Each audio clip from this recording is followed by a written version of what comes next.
Morning everyone, my name is Virathanathan. Today I will be presenting about industrial relation. So industrial relation is a relationship between employers, employee and trade union. It helps to create a peaceful and good working environment. In Malaysia, industrial relations guided by the Industrial Relation Act 1967, it helps to solve problem between employers and employees. There are three main groups in industrial relations, which is employers, employees and trade union and government. They work together to create environment in workplace. Next is employee relation. Employee relation is a relationship between employers and employee. It's focused on teamwork, communication and fairness. A good employee important because they need fair pay and respect, and employers want good performance and discipline from their employee. So the objective of the industrial relations are to protect workers' rights, keep good relationship between employee and employees, and to improve skills and avoid conflict in workplace. Some important organizations are International Labour Organization, MTUC, MEF, and Ministry of Human Resources. That's all from me. Thank you. Okay, today I would like to talk about what is industrial relations. So the industrial relations is the interaction between employees and employers to achieve the organization goals. So the party who is involved in these industrial relations is managers, management personnel, employees, union leader, and union members. Okay, what about the importance of industrial relations is it can promote cooperation between the employees and employer. It also can discourage the unfair labor practice, maintains the workplace harmony. The employees issues in this industrial relation is employee issues are social challenges in the workplace, that is salary dispute, working hours, employee failure, and safety issues. The ways to resolve dispute is through the dialogue, negotiation, and trade conflict advocacy. The role of government is if labor relations are not well managed, the trade conflict will be increased, the industrial relation will become worse. So the government intervention may be required through the industrial relation department. Okay, the next is trade unions in the organization. So what is the trade union? Trade union is a group of workers and employees engaged either temporarily or permanently in a trade, occupation or industry to pursue legal goals. The Trade Union Act 1959 is it should be composed of employees or employers in the same trade, and they have a legal objectives. The objective or trade union is to protect, safeguard workers' rights, such as the salary, benefits, work safety, and the work hours. And the second is to represent the employees. The example is demand rise and improve the working condition. The third is enhance employee welfare, like medical benefits, allowance, and insurance. And it also reduces the industrial conflict. It like help employees and employers to find solutions that are acceptable to both parties.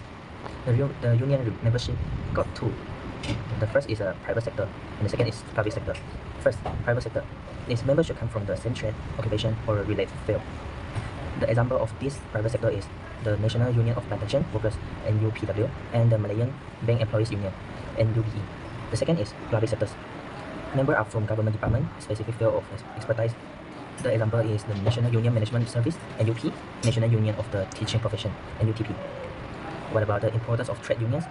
The importance of trade unions is striving for better working conditions, protecting workers' rights, combating unfair management, providing information to members, and advocating for government policies. Trade unions can be categorized into three main types, which trade unions of employers, trade unions of employees in the public sector, and trade unions of employees in the private sector. The first type is the trade unions of employers. This union represents the interests of employers and business owners. Its main role is to focus on labor relations, employment policies, and negotiation with employee unions. An example is the Malaysian Agriculture Producers Association, or MAPA. MAPA represents employers in the agriculture sector and helps safeguard their business and employment interests. The second type is the trade unions of employees in the public sector. This union represents employees who work in government departments and public agencies. It protects member rights related to salaries, benefit, and working conditions. One example is the Congress of Unions of Employees in the Public and Civil Services, commonly known as QPACS. QPACS works to improve the welfare of civil servants and advocate for better salaries or working conditions in the public sector. The third type is the trade union of employees in the private sector. This union represents workers employed by private companies and organizations. It negotiates with employers on matters such as wages, working hours, workplace safety, and employer welfare. An example is the National Union of Bank Employees, or NUBE. NUBE represents the employees and strive to secure fair wages, better benefit, and stronger employee rights. Overall, these trade unions play important roles in protecting the interests of employers and employees while helping to maintain positive industrial relations in Malaysia. Hello everyone, today I'm going to talk about the rights and rules for both employers and workers. First, let's look at what employers and their unions are strictly prohibited from doing. First, no restrictive contract. A company cannot force you to sign a contract that says you are not allowed to join a union. That is illegal. Second, no refusal of employment. They cannot refuse to hire you just because you are part of a union. Third, no discrimination. Your boss cannot pass you over for a promotion, give you worse working condition, or fire you simply because you are support a union. No inducements. Management cannot offer you a raise or a bonus just to convince you to leave your union. Fourth, no victimization. Treating a worker badly or picking on them because of their union activity is a serious offense. Now, fairness goes both ways. Workers and their unions also have rules they must follow. First, no persuasion at work. You cannot spend your official working hours trying to recruit colleagues to join the union unless the boss gives you permission. Work time is work time. Second, no intimidation. You cannot threaten, bully, or pressure our co-workers into joining or leaving a union. It must be their choice. Third, no inducement. Just like a bosses, workers cannot offer special favor or rewards to convince someone to change their union membership. Finally, I will talk about what employers can do. Proper cause action. A boss can still fire someone, suspend them, or deny them a promotion if there is a valid reason, like poor performance or breaking company rules. They just can't use the union as the excuse. Second, managerial restriction. Companies can require managers and supervisors to join specific managers only unions rather than the general workers unions to avoid conflicts of interest. Third, confidential staff. People who handle top secret company into or HR secrets can be restricted from joining unions to protect company privacy. Fourth, communication rights. If there is a disagreement or a negotiation going on, employers can have the full rights to share their sides of the story and communicate facts directly to the staff. Hi, my name is Itamina Binti Azizan. My number is B0625101994. Today we're going to talk about the scope of the reputations of the trade unions. The little based on the Industry Relations Act Part 3, Section 9, Slug 1, they talk about the workers' union, the predominantly made up of the member not employer in any of the specific role can present recognitions and extend an invitation for those roles to join. What does it mean? The law define the race and the language as knowledge for the expectations of the trade unions. However, employer in certain category are prohibited from the joining ordinary workers' trade unions.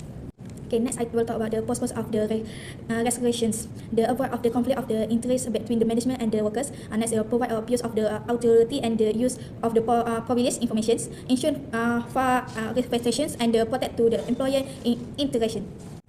Okay, next I will talk about the employer prohibit from the joining ordinary trade unions. The first one is the managerial capacity. Is the employer have the authority in the interest of the company to the hire people, transfer, suspend, lay off, record the promotions, access words. This used to independent judgments and is not doing more routine clarifications words. The keyword here is discussion making authority and the supervisor power. Next is the exclusive capacity. Is the employer who perform managerial functions. They make recommendations on a recommendation base. The recommendation of the executive employer carry weights. They will recommendation influence management discussion. The keyword here, the action role with influence on discussions. Okay, next one is the confidential capacity. The employer who hosts major function are generally confidential, covering matter and the correspondent concerns, staff, finance, tax, company policy. Have the access to the confidential information that could harm the company if disclosings. The keyword here is the access to the confidential and the sensitive informations. Next, we will go to the security applications. Employer whose major function involves in security, protect of the employer property, protection of the employer interest, the responsibility for maintaining security and the safeguarding company assets. The keyword here we can see the security function and the protect of the assets. Okay, why are they prohibited? It is because conflict of the interest, abuse of the position risk, unfair advantage. That's all. Thank you. Assalamualaikum warahmatullahi wabarakatuh. My name is Sophia Batrusha binti Nasr Azhar and my ID matrix number is B0625210235. Today I'm going to explain about industrial dispute in this organization. According to the Industrial Relations Act 1967, a trade dispute is basically any disagreement between employers and workers regarding their employment, working condition, or employment terms. When these disagreements happen, it can heavily impact the workplace. First, we got the legal framework and resolution.